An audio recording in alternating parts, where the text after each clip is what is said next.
EB-66 crews helped guide strike aircraft to their targets with long-range navigation gear. They remained in orbit around the target to warn the strike force of incoming threats. The destroyer also disrupted the radar of enemy guns with chaff and noise jammers. Equipped with 4 radar receivers to provide electronic support measures, the 66 also carried 9 jammers for electronic countermeasures.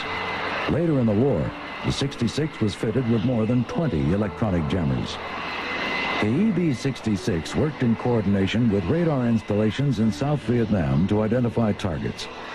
Strike aircraft could then drop their bombs from an altitude of up to 30,000 feet.